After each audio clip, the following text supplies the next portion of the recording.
a Build Hatch developed production. Hello, I'm Aaron Kyle and welcome to another episode of Build Hatch. On this week's episode, I got to sit down with a really committed builder, Sam Horn. I really enjoyed this week as we had the pleasure of recording this episode inside a newly completed Hamptons-inspired home at the Greg Norman designed golf course known as the Vintage. Once again, I love travelling around, getting to see the amazing work behind some of our guests, and in this episode you'll get to hear more about Sam's wonderful project and more about his story. Now let's get into it. Now, welcome to Build Hatch, Sam. So your company trades under your own name, which is Sam Horn Building. Now, like all of our guests on our show, we always like to go back well before construction entered your life. So whereabouts did you grow up? So I grew up here in Newcastle. My parents split up at a pretty young age, so mum was always in Lambton. Dad had a farm in Maitland. So I spent 50-50 with them. So you got that really good balanced lifestyle of having a farm and... Yeah. As a kid, I probably didn't like it as much.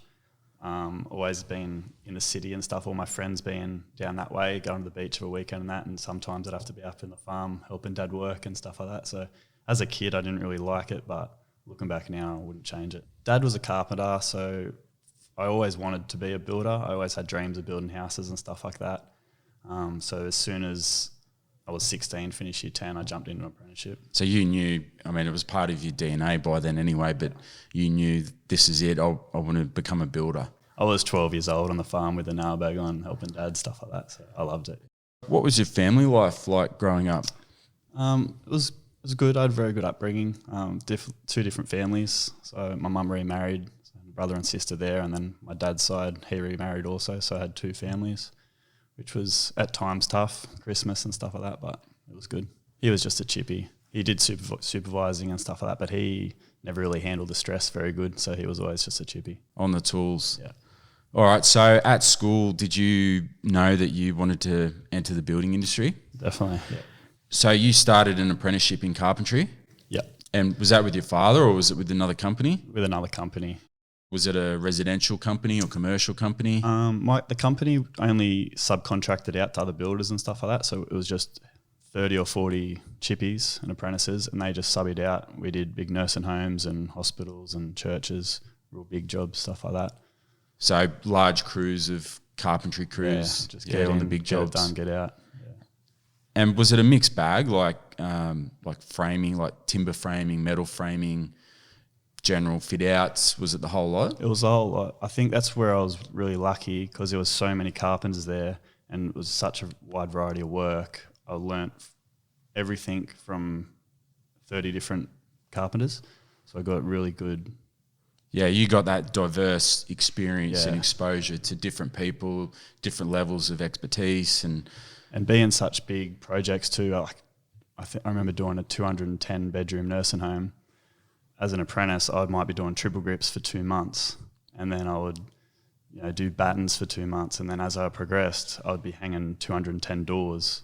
So I really just got the best of everything. I think that's really fortunate because working as a chippy, you don't often get that opportunity to master your craft in, say, hanging doors. Yeah, you might only hang a door here and there. And it's not an easy thing to do either. So, yeah.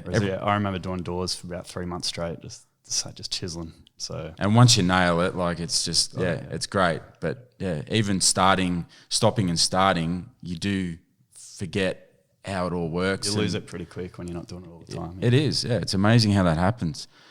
All right, so how long did you do that for? Like, I guess once you'd finished your apprenticeship, how long did you continue working with that company for? Left straight away. Straight away? One of the carpenters from there went out on his own and he took me with him. So I worked with him for 2 years. We just did renos and smaller jobs.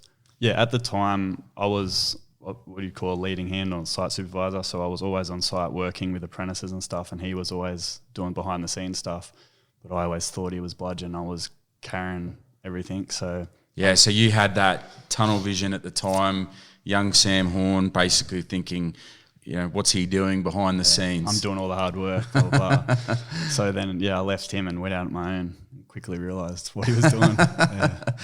There's a lot of things that go on behind the scenes. So Was the end goal for you always to work for yourself, do you think? I don't think so. As I was younger, yeah, but when I was working and through my apprenticeship, I didn't think I was going to. Like I said, when I left that guy, I left the trade for a little bit. I didn't really know what I wanted to do.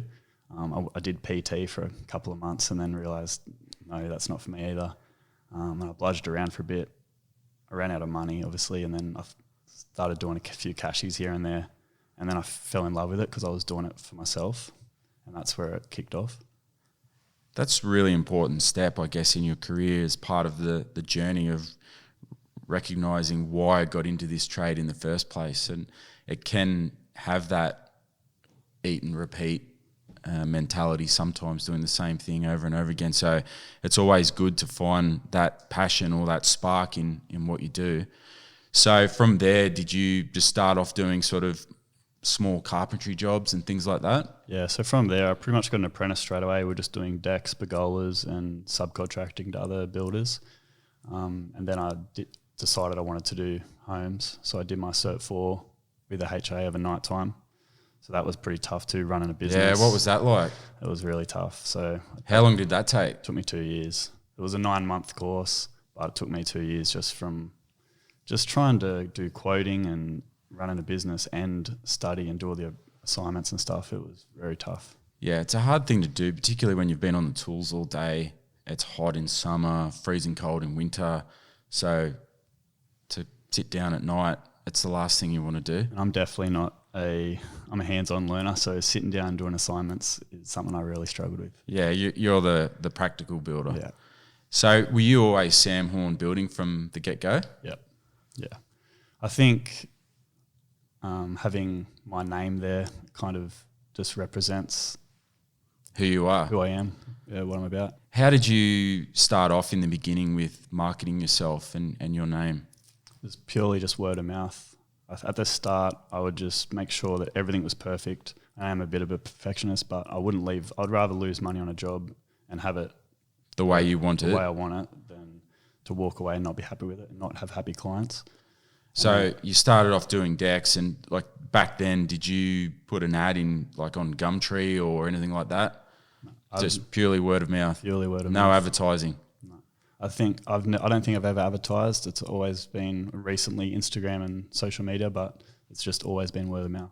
Can you recall, Sam, back then when something went really bad that you didn't plan for or allow for in a job? It definitely would have been me underquoting a job. I've done that a lot. The labour, at the start I really struggled to estimate the labour. So a lot of my earlier jobs, I would have been there for a week later, just finished working for free, just to finish the job off. Isn't it amazing how easy it is to underestimate, particularly labour? Quite a few builders that I work with, it's probably the most common miscalculation that's carried out. It's very tough, yeah. It is. And all it takes is, it could be a mixture of things. It could be because a client's asked for a change and that minor change has triggered such a huge difference to the work that you were carrying out. It could be because you have other trades that are in your way, or something hasn't quite gone right, or it could be as simple as the weather as well. Yeah, definitely. Okay, Sam, so take us through your ownership structure. So how many's in your team at the moment? So at the moment I've got myself, an apprentice and a carpenter. And last year I put on a guy who's purely in the office, and that has just taken such a load off my back. So he's kind of like what your contracts administrator or operations manager, estimator, operations like, manager. Yep. Okay. Yeah. What influenced your decision making in making that critical step? It would be just the amount of hours I was doing behind the scenes. I mean, I was working 40 hours on the tools and then going and doing 40 hours in the office, and it was just killing me. So bringing him on, I've probably dropped back to 3 or 4 hours in the office. So anything I need, I just ring him and say, can you do this, or can you email this? Can you chase this up for me? And are you still the first point of contact? Yep. So basically any inquiry or any issue still comes through you, but then you funnel that via your internal management structure. Yep. What led you to do that, to make that step? Because it's not an easy step to make. Yeah, it's a tough decision because you don't really think about he's not on site making me money. So it's tough to... Well, he's actually an overhead. Yeah, definitely. But I think he pays for himself massively in the work that he does, just taking the pressure off me. And does he do estimating and contracts and things like that? No, I still do all that. So you still take care of that critical role of your business, which is where effectively a lot of the risk is. Yeah. And you kind of mitigate that risk by then being the funnel, if you like, and funneling that workload back into the office internally. Yeah, I'll do all the estimating and meeting clients and all that stuff, but anything that he can do, I will list it out and he'll do it. Chasing up quotes. So that's a full-time role? Yeah, full-time. Yep. He does all my Instagram and social media. Just takes that load off your shoulders, basically. Yeah. It's surprising how much he actually does take off. There's a lot of stuff that he does that just drops my workload in half. And I guess that allows you as Sam Horn Building to perform your core function, really, which is to basically execute a design plan and build an end product for your clients. Yeah, I'm not run off my feet so much, so I'm not in the office till 11 at night, so I'm dragging my ass on site all day or something. I'm fresh and I'm on site and doing that's critical, because that allows you to have the energy to perform in your core role, as mentioned. You mentioned before about estimating and tendering. So for anyone that's listening to this, what sort of tips and tricks, if you like, do you have for tendering or estimating, besides getting it right? It's very tough. I struggled at the start. My first full house I built, I lost a lot of money on labour and a few materials. You definitely need to... as soon as I got a quoting software, it really helped me. But you've just got to get every single thing into that estimate. At the start, I was just going, $500 will do that, or $1,000 will do that. You have to spend that time, that actual time up front, looking at the detail. You've got to know every single thing that's got to go into that house, and you've got to quote it out. And it's not an easy thing to do. Even building your home's not an easy thing to do. And when you're looking at those details, you're actually building it in your head. And even then, something looks different once you actually know and understand. And even then, once things start to take shape on site, often you'll find things look different to what you were thinking, until, say, like the structural steel turned up and you think, I knew the beam was there, but I didn't know it was going to look like that. Or you've allowed something for the steel and then you go, that's not going to work. I need to do it this way. But you haven't allowed for that. So it's just a constant juggle, isn't it? It is tough. I think the critical thing you mentioned there is the detail, and you said that prior project where you lost money on that. For several builders that I'm working with at the moment, one of the critical pieces of the puzzle is basically making that time at the end of a job to actually look back and reflect on that project. And the only way you can do that successfully is to have the data in front of you and to track that project. So if you haven't tracked that project, you can't really look back on it in the proper way. That first project I did, I had no idea what I was spending money on. I wasn't tracking anything. So it just blew out. Whereas now, every time we go buy something, that receipt gets tracked to, if it's a piece of timber for eaves or if it's a door for mould out, it gets tracked to that job. So at the end of the job, I can see exactly where I've spent, overspent, underspent. And it's so critical. And you mentioned software, and people listening to this, it doesn't necessarily mean you have to have a particular type of software with your business. You can just have an Excel spreadsheet. And I love Excel and I use it all the time. And I'll often show builders or people that need that help to actually show them how to track it, what you need to do. It's not a simple thing. I mean, all you need to do is learn a couple of formulas and you can make your life so much easier. And even today, like some of the builders I work with, they actually don't have that software. They like using Excel because they can actually track and import things, and they don't have to worry about stressing about how to use the software or stuffing it up, things like that. That's the critical lesson, I think, sitting down talking to you, is having that data available and being able to track how that project performed. And the only way to do that successfully is to have really good record keeping. Yeah, I think as long as you're doing it on something, Don't just ignore it and hope everything works out, because that's where I went wrong. You've just got to track everything and you just got to spend the time and do it. Now, how did you decide to get into architectural sort of one-off custom design projects?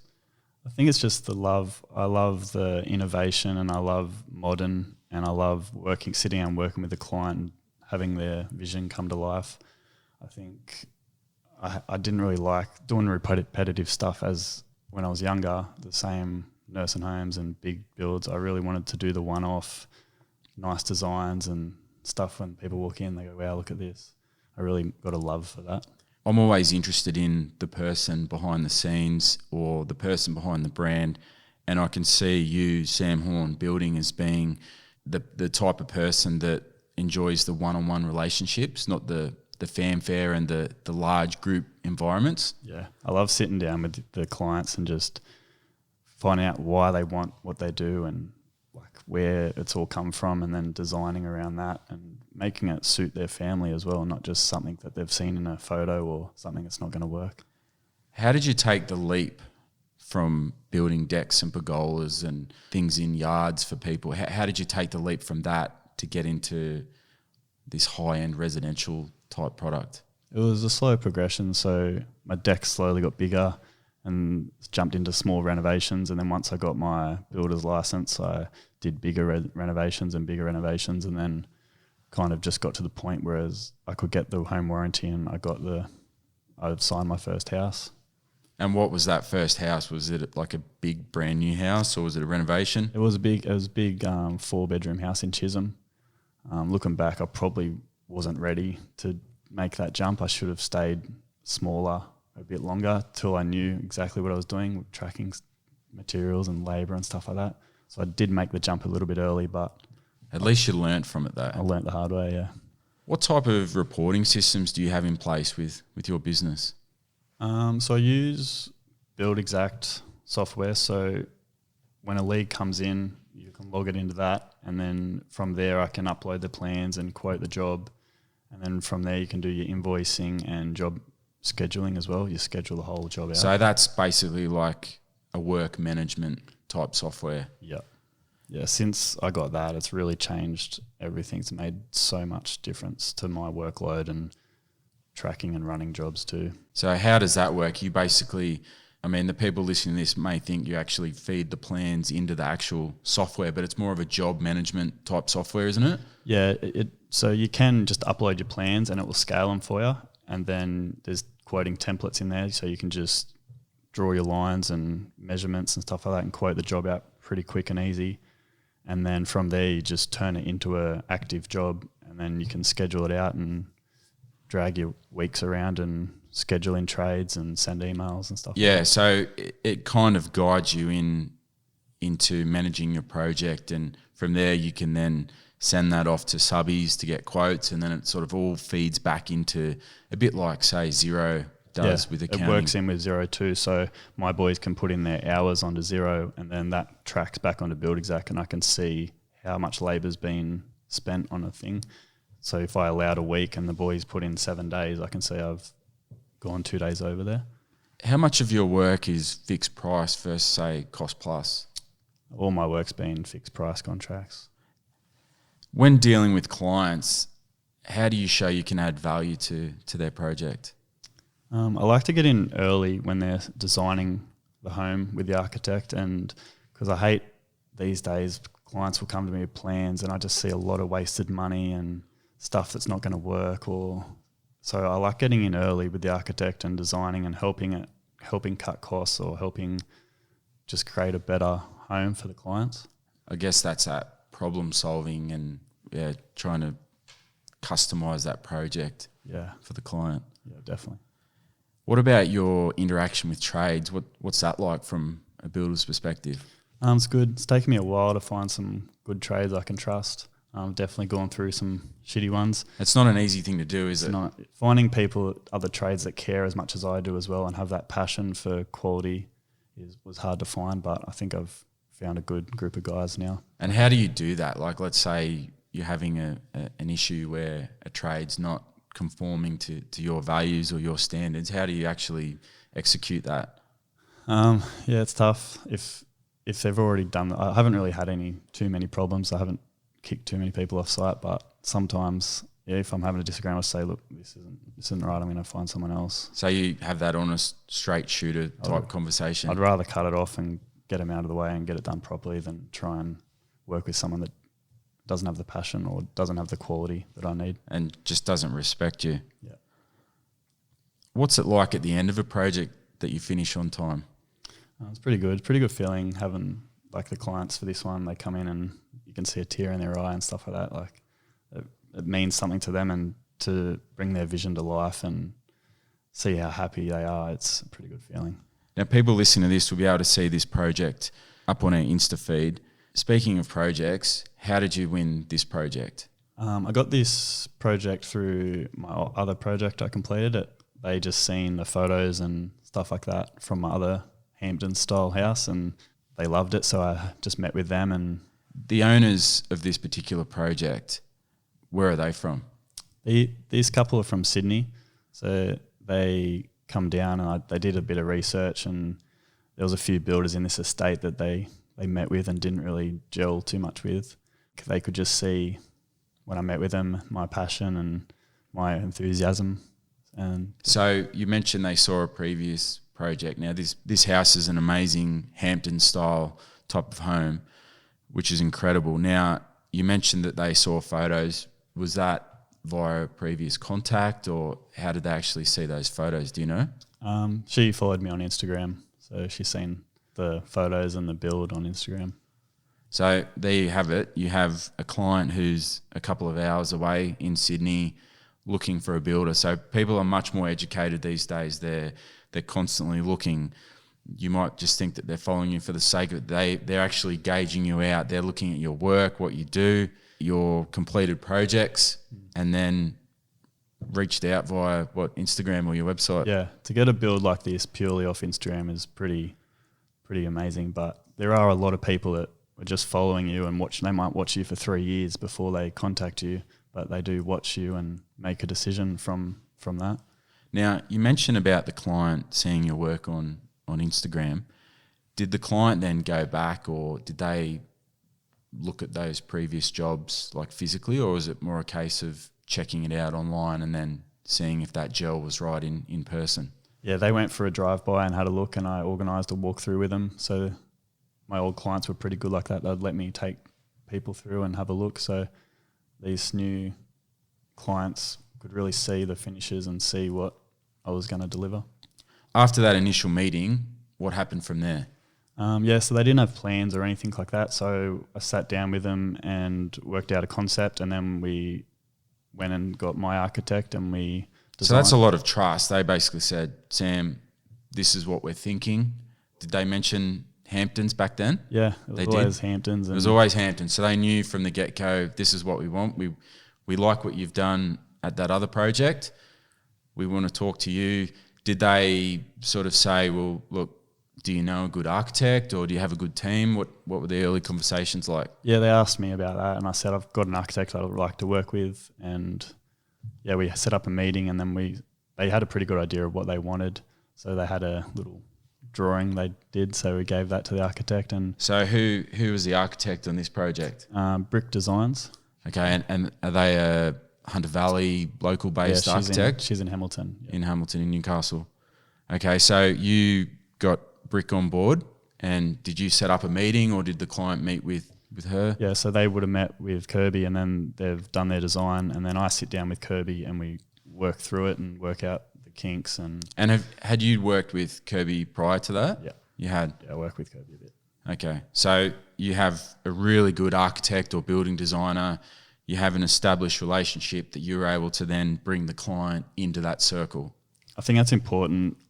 Having a good relationship with the architect, she knows what I like, and I know that she's going to get on paper what I was envisioning and stuff like that. And did the client mention budget in those early days?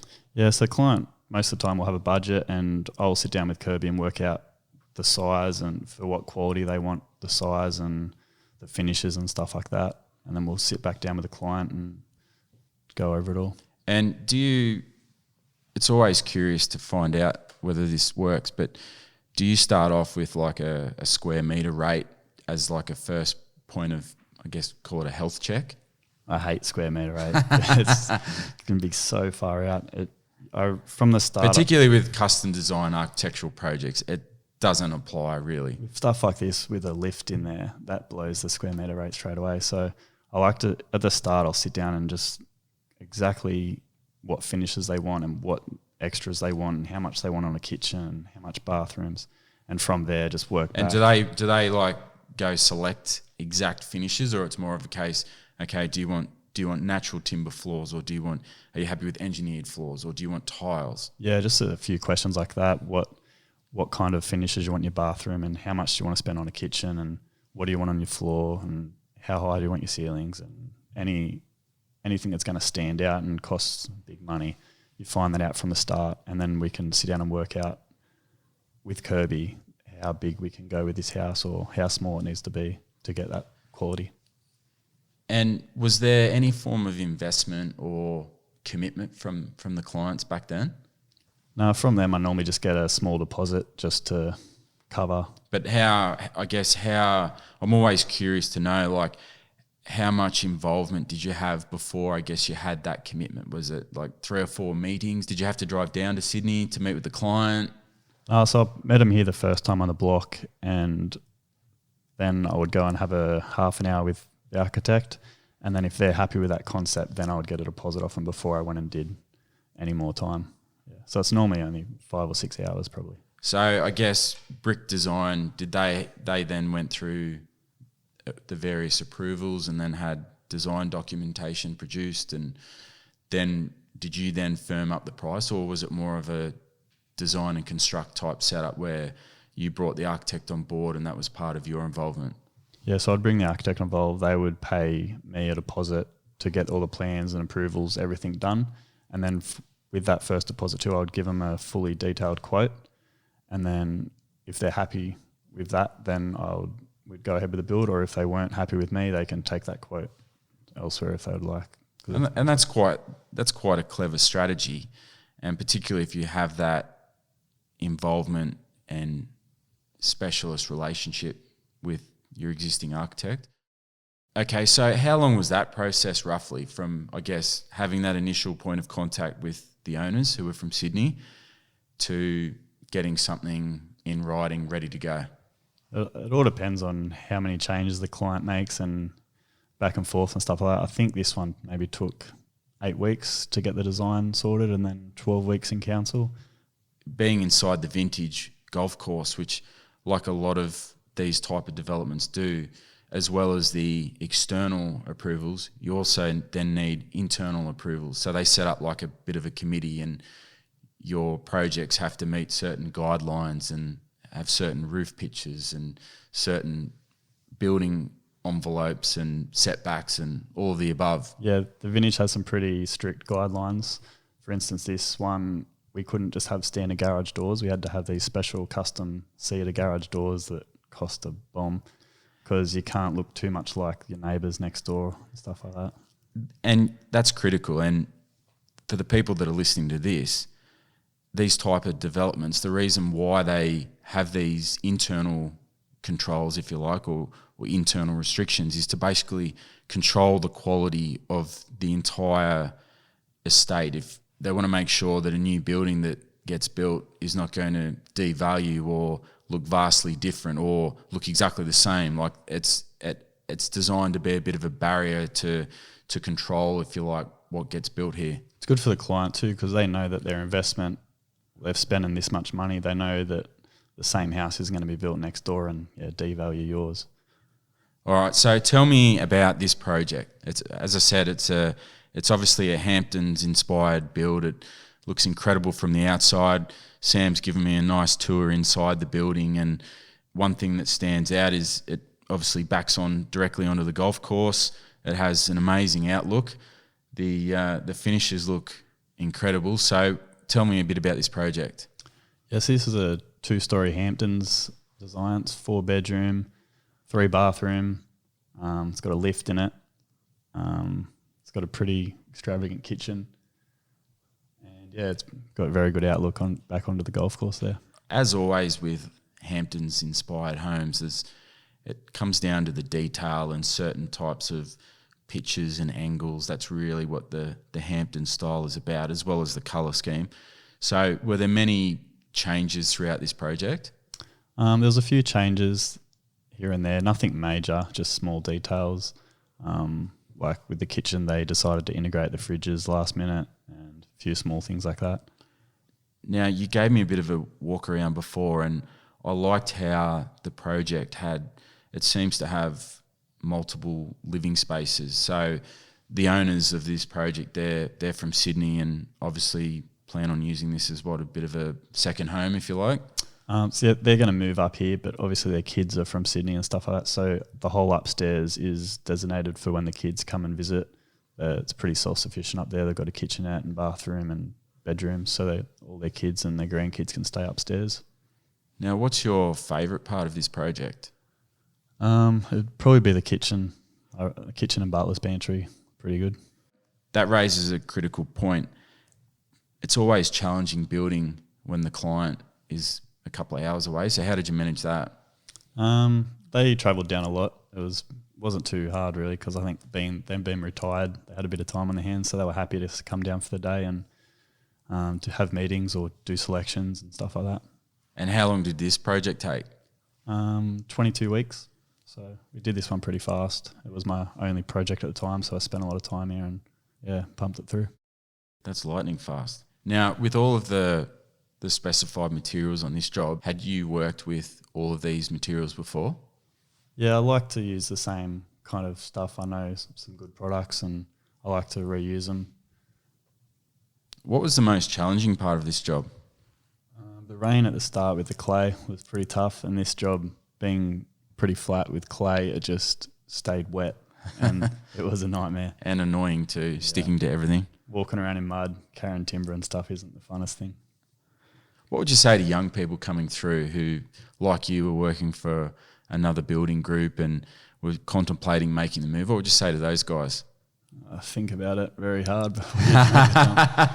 It's not as easy as it looks, is it? It's definitely a hard job, but if you've got the passion there and you've got the devotion, I think definitely go for it. I think you need it to have that stamina to keep going. And what's your favourite part of your job?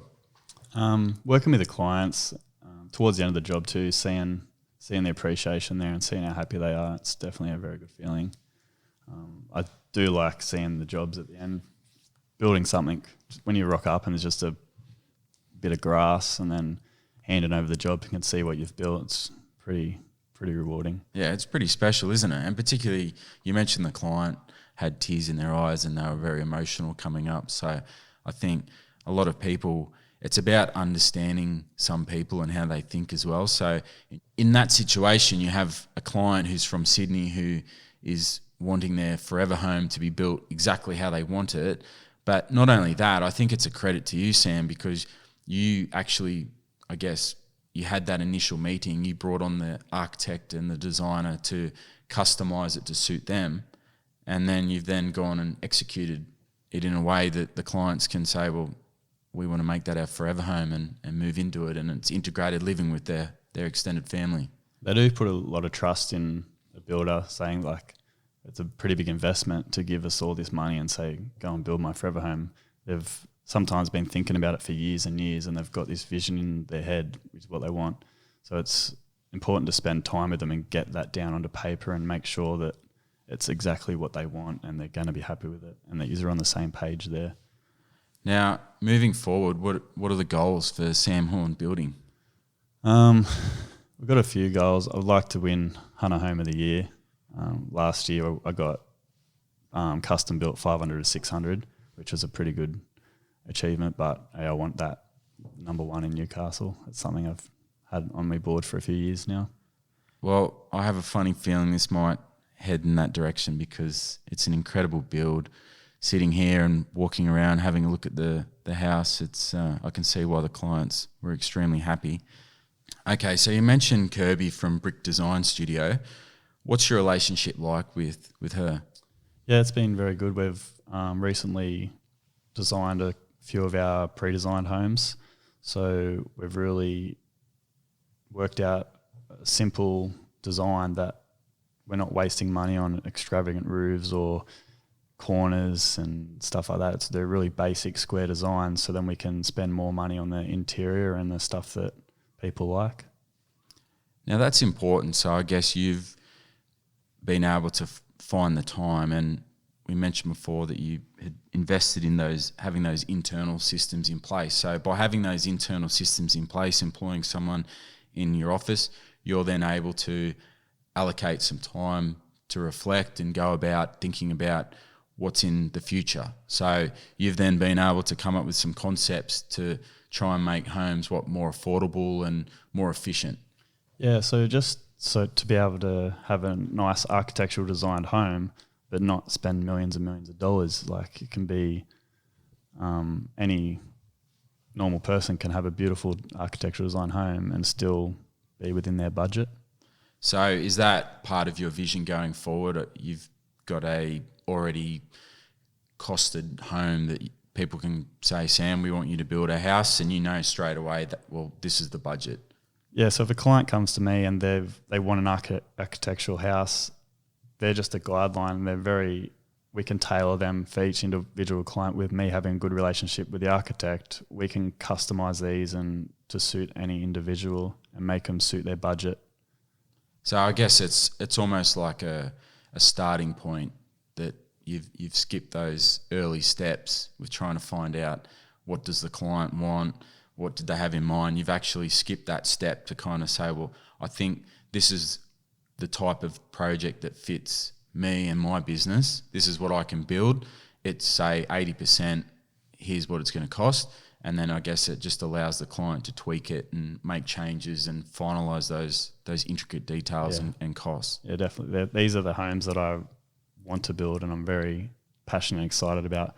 So this will attract hopefully the right clients, and from there we can tailor make these houses to suit their needs and stuff like that. And is that necessarily a big investment doing that, or is it more just about time and making a bit of an effort to go that extra step? It was more just the time of me sitting down, working out designs and spending time with Kirby designing these and taking into account the little things like making bathrooms work tile widths and making rooms work gyprox and stuff, other building materials to really make them as cheap as possible to build so there's not a lot of wastage. And I think that's important to tie that back into, you were mentioning labour overruns at the start, to try and reduce that or mitigate that risk of building to keep them certain widths and just really try and control that labour cost. Yeah, it's definitely waste is a very big cost in building. I think there's a lot of waste in a lot of jobs. So to minimise that, I think is a very good thing to do. Now, what about this home in this golf course development? What sort of marketing are you using with this project from here? From here, we've done a lot of photos and I'll also do a video. So I like doing a video of every project too, just showing off the features and showing off stuff like that. I think going forward, this has potential to, with the COVID going on at the moment in the world and in particularly Australia and all states, but I think it may be I won't say common theme, but I can see not just in people wanting to leave Sydney and retire here. I think there'll always be that need and demand to work in the city, but to have somewhere as a second home, almost a holiday home, I think that'll be a healthy thing going forward where people can buy somewhere, as I said, if they're golf enthusiasts and the Vintage being in the top 100 golf courses in Australia, they can drive up here, escape the city and play their sport, which is golf, obviously. I think that's important going forward. Have you thought about potential opportunities within this development? Because I was looking online and there are actual building lots for sale in this development. So people can buy a vacant block of land that's backing onto the golf course, or even if they're not available, backing directly onto the golf course, there's plenty of other lots for sale. So have you thought about, say, approaching the sales team that or the internal building people that are in the vintage. So they're like a funnel. So have you thought about contacting them to say, hey, I'm the guy to build inside this development? I haven't actually thought about that, but from this job, just from people driving past and stuff like that, I've probably had 3 new build inquiries already. So there's a lot of just word of mouth and stuff. It's a small community in here as well, so there's a lot of talk. So from this build, I dare say I'll get a few more. I think that's a really good idea, and because they are as I said, they are the funnel for this development. So anyone coming to them say, oh, look, I've got these plans, develop a really good relationship with them so that they can say, well, actually, if you speak to Sam Horn Building, he's just built this one down the road, and they say, oh, look, I've driven past, it looks great. Go see him, he's a great guy. That's how it kind of works. So if you can go that extra step, that 1%, it takes 5 minutes to go down the road, say g'day, hey, I'm Sam, I built this house. The owners are very happy. That's like a really good step, I think. Yeah, that'd be a good idea. What a great inspirational build. I love the Hampton style. As I said, you do see some of it, and Hamptons has a very broad meaning. So I think to have completed this project in a golf development that's in the top 100 golf courses in Australia, I think's an amazing feat. So congratulations on the build, and we look forward to seeing more about Sam Horn Building in future. Thank you. People listening to this want to get into contact or reach out with Sam Horn Building. What's the best way to go about it? Just on my Instagram or website. Just send me a message on there. So Sam Horn Building. Yep. All right, Sam. Well, as always, thanks for coming on to Build Hatch. I appreciate you giving up your time. I'm stoked to be able to be sitting inside this completed project. I always love getting out and seeing the builders' end products. So thank you for coming on to Build Hatch. Thanks for having me. Appreciate it. I hope you enjoyed that episode of Build Hatch. As you could tell by my conversation with Sam, he's very committed and down to earth, and he's not afraid to try new ways of doing things to improve efficiencies. As usual, please check out our Instagram page, and if you'd like to reach out or be a guest on our show, please feel free to do so. Have a great week, and you'll hear me on the airwaves again next week. Thanks for listening to another episode of Build Hatch. You have experienced a Build Hatch developed production.